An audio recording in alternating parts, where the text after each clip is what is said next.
Halo saudaraku, kita kembali lagi. Untuk hari ini kita ada edisi spesial ya.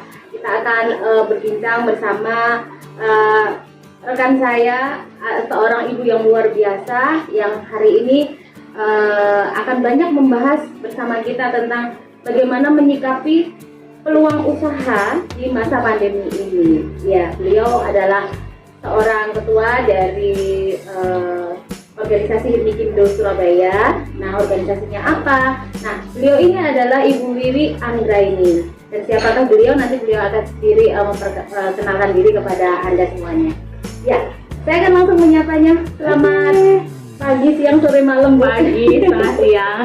Iya, mungkin waktu pengambilan kita video ini kita agak siang ya Bu ya. Ya. Baik. Tadi sempat saya ngobrolin tentang bagaimana sih kita menyikapi pandemi ini, ada peluang usaha apa sih sebenarnya begitu Bu. Tapi sebelumnya kalau boleh Ibu boleh memperkenalkan diri dulu. Oh ya. Oke, selamat pagi, tentunya semangat pagi ya Mbak. Kalau meskipun siang harus semangat pagi ya.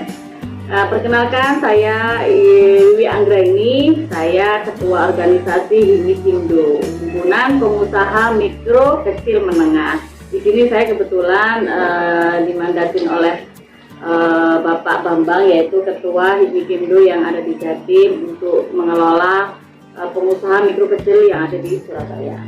Nah, kali ini menarik nih Mbak Wulan. Jadi saya diminta oleh Mbak Wulan gimana sih menginspirasi di masa pandemi ini, apa sih peluang yang harus kita ambil dan harus kita lakukan agar ekonomi kita atau finansial kita nggak terpuruk seperti yang sudah kita dengar ya, kurang lebih seperti itu.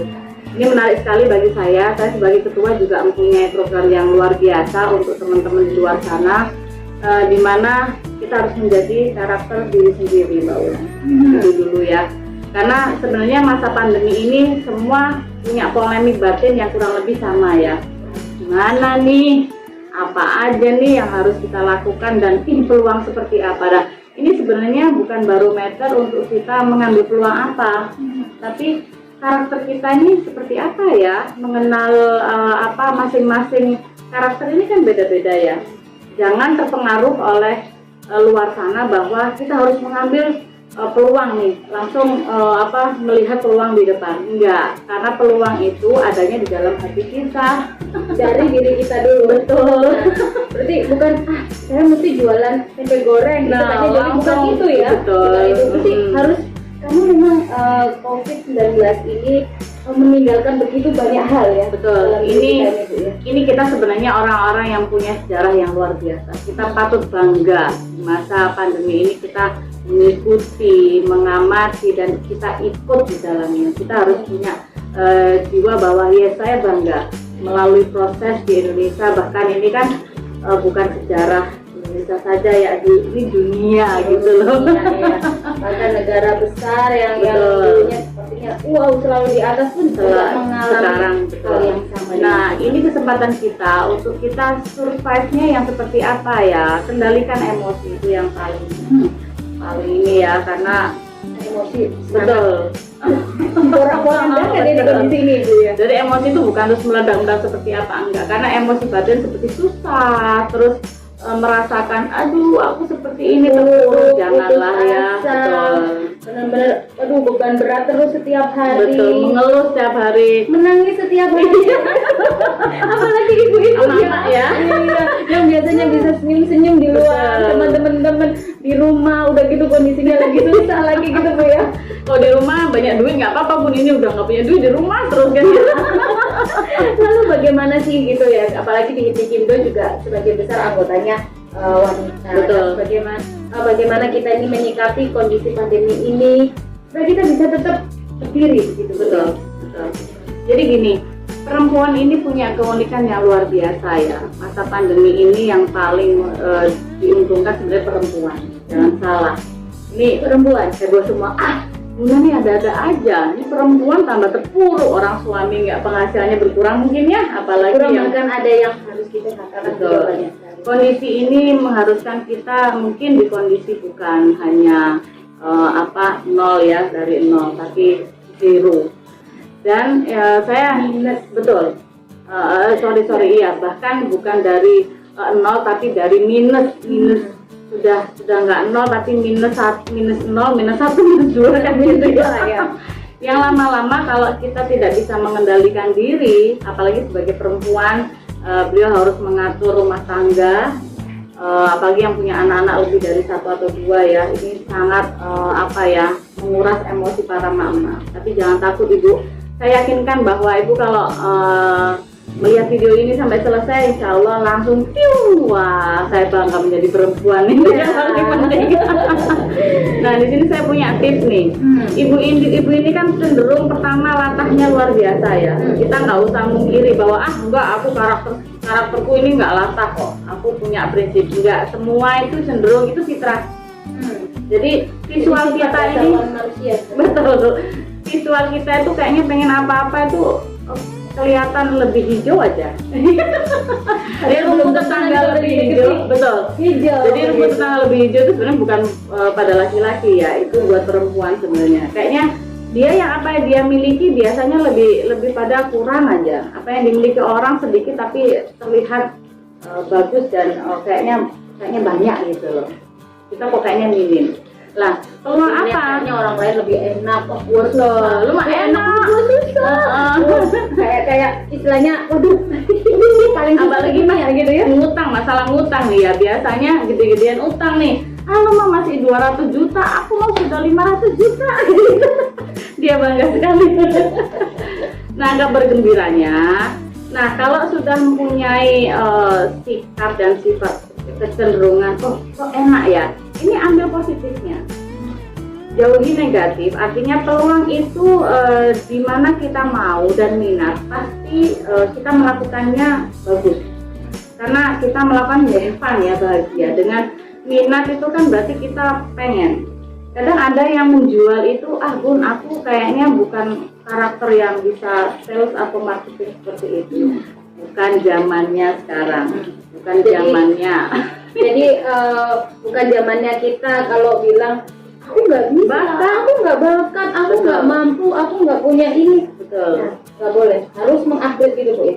Betul, bukan nggak boleh. Kita akan menjadi orang yang bukan orang masa yang new normal ini gitu. Nah, sekarang sudah tidak laku orang yang seperti itu.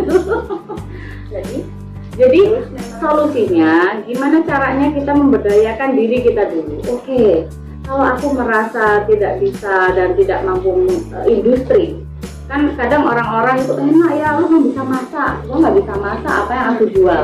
Kolaborasi itu lebih oke. Sekalipun kita tidak punya kemampuan untuk memproduksi sesuatu, betul, tapi kita bisa berkolaborasi dengan produsen itu. Gitu, ya? Karena kolaborasi ini, bahwa saya ingat sekali Bu Isendro, beliau sebagai pembina saya, pembina Hipmindo Surabaya, bahwa Superman is dead. Betul ya. Hari ini kalau saya ngobrol sendiri juga nggak oke kalau nggak ada Mbak Ulan. Maka saya ciptakan suasananya lebih harmonis lagi, saya kolaborasi dengan Mbak Ulan. Hari ini terlihat manis sekali di video kan gitu ya, kurang lebih seperti itu. Walaupun syuting dengan apa adanya begitu. Betul. Ini juga di rumah saja. Ini di rumahnya Bu Wiwi. Nah lebih kayak gitu. Jadi jangan jangan malu-malu. Saya tidak menyarankan itu, nggak punya malu juga ya. Jadi menjadi pribadi diri kita sendiri. Oh ya, apa sih manfaatnya kalau kita jualan, kalau kita kolaborasi dengan orang? Pertama, kita nggak usah kerja keras, karena zaman sekarang kerja keras sudah tidak bisa lagi, betul ya?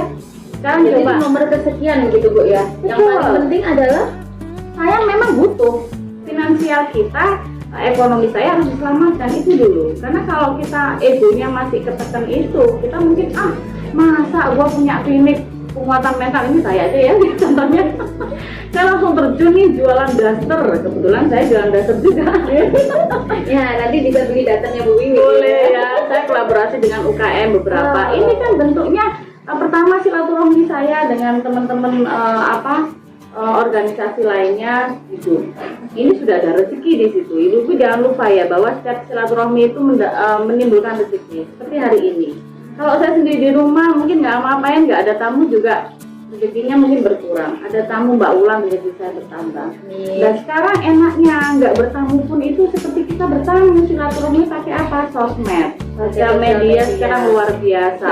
Mau pakai apapun rasanya kita punya ribuan pendengar, ya itu apalagi Mbak Ulan di sini pendengar sudah luar biasa ya. Saya mempunyai keuntungan bahwa meskipun saya nggak punya follower sebanyak Mbak Ulan, dengan bertemu seperti ini saya seperti mempunyai follower yang saya inginkan.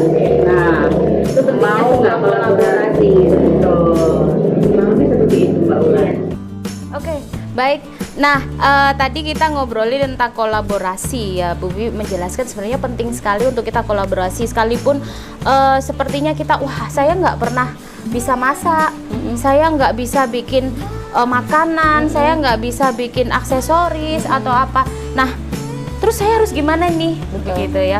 Nah, tadi Ibu menyampaikan kita mesti kolaborasi juga dengan produsen kalau kita merasa kita tidak bisa memproduksi sesuatu. Atau juga banyak orang bisa memproduksi sesuatu tapi nggak bisa ngejualnya, gitu kan? Nah, itu pentingnya kita untuk berkolaborasi satu dengan yang lain. Nah, mungkin bisa boleh dijelaskan Bu Wiwi seperti apa? Oke.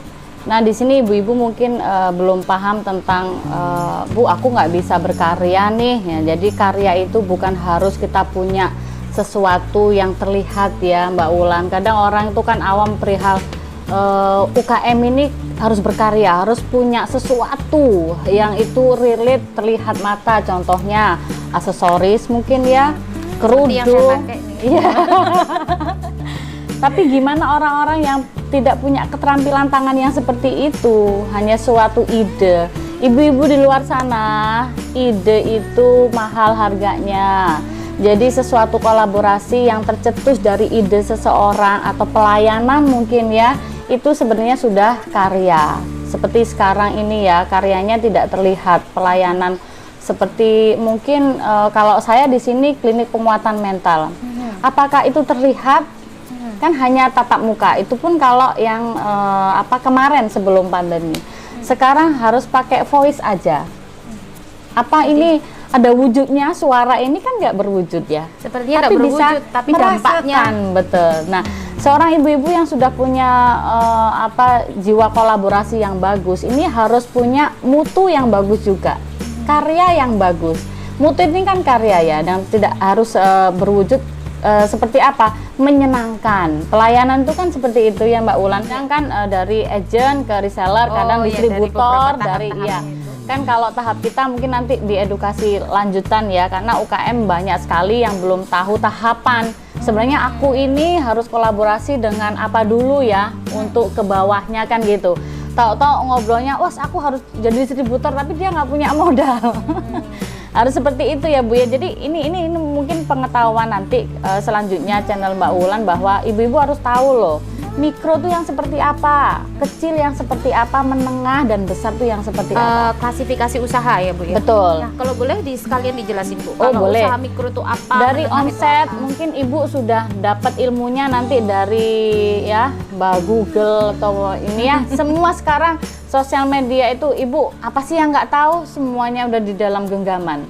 Saya cuma menitik beratkan pada sebenarnya kalau skala industri itu yang membuat Mbak Ulan ya, industri Produsen gitu ya Bu. iya, bukan kan ya, ada IKM, ada UKM, usaha kecil menengah, dan industri kecil menengah ya.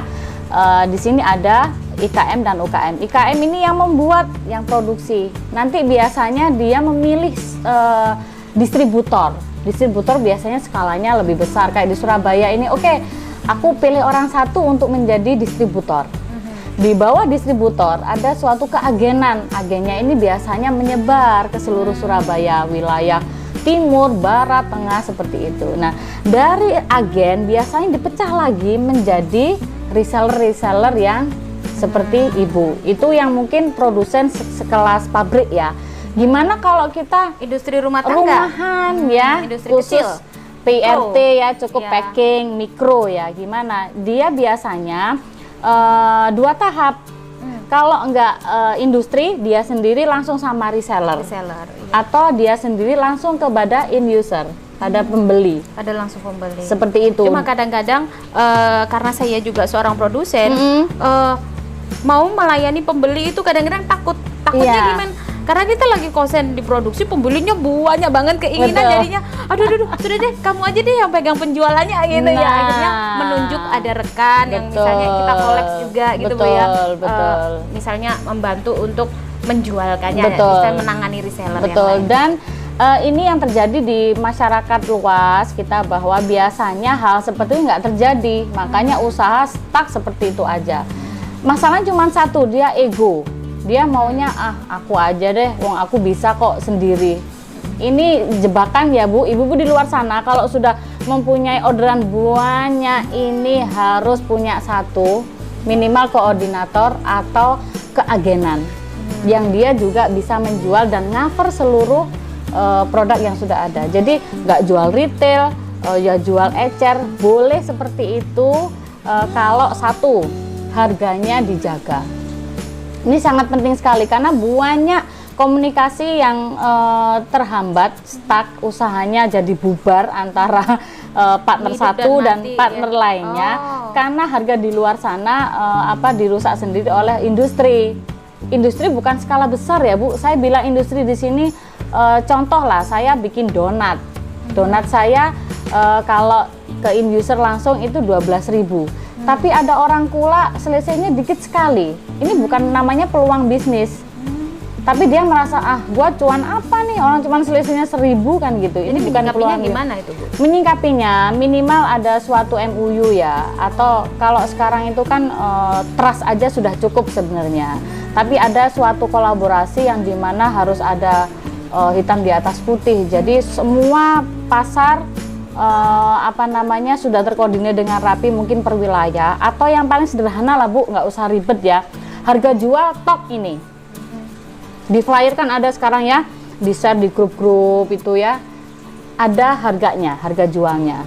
Kita nanti Itu udah standar gitu betul, ya Bu, ya? standar jualnya harus punya nominal atau nilai yang sudah tertera. Itu minimal menjaga antara si industri sama reseller. Dia merasa industriku yang produksi juga jual seperti itu kok. Artinya seperti itu. Iya. Jadi ini untuk menjaga harga. Nah, bagaimana kalau misalnya tentang harga di pasar itu kan tidak terkendali lagi. Misalnya karena banyak ada orang, misalnya ini contoh aja Bu, jual masker gitu ya kan. Masker di awal-awal harganya selangit, oke, karena kekurangan bahan, kekurangan barang ya. Akhirnya UKM banyak bikin standar harga misal 10.000 begitu ya. 10.000. Tapi karena ya untung-untung tipis lah gitu kalau untuk kualitas yang bagus gitu ya, untung-untung tipis. Ternyata ada sebuah ini fenomena yang memang terjadi. Ada sebuah perusahaan besar mengeluarkan harganya cukup murah, sehingga akhirnya UKM goncang lagi. UKM goncang lagi, ternyata sekarang standarnya semua 5.000. Padahal untuk kualitas yang baik, apalagi standar dengan pemerintah di pandemi ini kan 3 play ya. 3 play itu harga sekitar segitu. Ternyata di luaran jauh harganya lebih murah. Kenapa? Sampai UKM usaha kecil itu berani untung cuma Rp500, gitu juga masih harus ditawar lagi. Jadi kadang-kadang udah berurai-urai air mata begitu ya.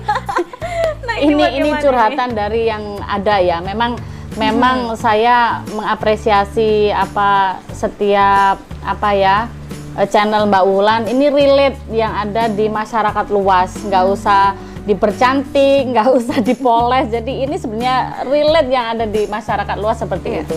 Oke, coba saya akan jawab ya. Ini mungkin jadi wawasan juga bagi ibu yang di luar sana dan dipraktekkan. Bu, dagang rezeki itu harus kita imani bahwa mutlak dari Tuhan. Yes. Ini yang harus kita amati dan harus kita imani. Diamati itu, dia jual gini kok kacau sekarang gini. Orang cari rezeki kalau memang positif, jalannya lurus, dia selalu konsultasi dengan Tuhannya, insya Allah Bu, aman. Apapun agamanya, saya pandu semua untuk menjadi pedagang yang punya iman yang kuat. Artinya rezeki kita, siapa sih yang nggak pengen untung banyak, siapa yang nggak pengen nantinya berlipat-lipat orderannya, semuanya pengen. Tapi caranya yang harus kita bedakan dengan cara apa kita memperoleh. Saya di sini nggak ngomongin halal haram, itu bukan ranah saya. tapi bijaki, amati yang memang pribadinya itu akan biasanya normalnya selalu punya grafik yang bagus. Yes. Kalau dia memporak-porandakan, gak usah ikut-ikutan, udah biarin dia aja. Kita juga nggak boleh julid lah, lu mah gini-gini, nggak usah. Kita akan punya provokasi yang jelek dan itu pengaruhnya Bu sama dagangan kita. Kalau dia nggak mau beli kondisi kita atau kita mungkin kemahalan atau seperti apa, sudah itu haknya. Cari customer di luar sana masih jutaan. Jadi intinya nggak apa-apa, yang kita berpikir positif aja, Betul. tapi juga kita realistis, tapi juga mungkin produksi, kualitas dari produksinya mungkin kan bisa kita tonjolin, no beda loh. Betul. Punya saya Betul. ini, apalagi sekarang ini saya lihat banyak teman-teman juga jual masker tuh cukup kreatif ya, bahkan dijual hingga 100.000 ke atas. Betul. Ada apa Ide namanya, Bu? ya, ada diamondnya. Iya, ada apa namanya, rajutannya Betul. dan sebagainya. Ada sulam ya. Jadi sudah tidak ada lagi yang namanya bingung mau cari rezeki. Betul. Pasti ada. Betul, ya betul. pasti ada kalau makanya kita kita memang harus punya klaster lah ya. Oh, Orang kalau iya. nggak punya karakter Kelasnya pasti sendiri. kebingungan sendiri. Makanya di pandemi ini ibu-ibu ini harus menemukan sebenarnya karakter saya seperti apa.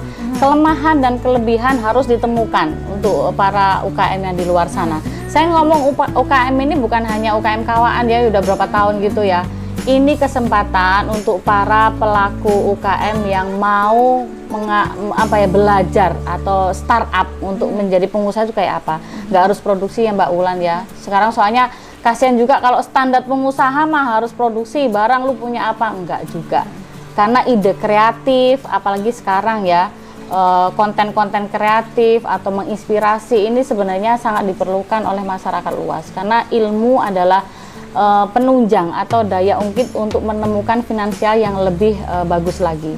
Itu sudah ada di dalam kitab kepercayaan apapun, karena ilmu ini bisa dengan ilmu kita dihargai, dihormati orang dan punya tingkat finansial bagus ini karena ilmu.